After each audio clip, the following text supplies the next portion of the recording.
Hello friend, আজকের ভিডিওটা একটু অন্যরকম হতে চলেছে। আজকের ভিডিওতে আপনারা গুলমার্গের গন্ডোলা রাইড বা কেবল কারের টিকিট বাড়িতে বসেই কিভাবে কেটে নেবেন সেটাই বলবো।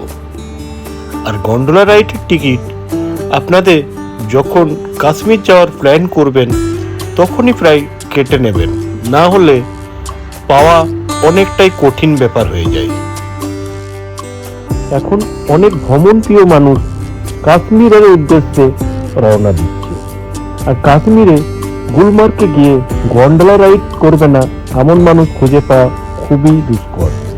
তাই ওখানকার এজেন্টকে দিয়েই গন্ডোলা রাইডের টিকিট কাটানোর চেষ্টা করছে এবং তারা অনেকটাই বেশি চার্জ করে নেয়।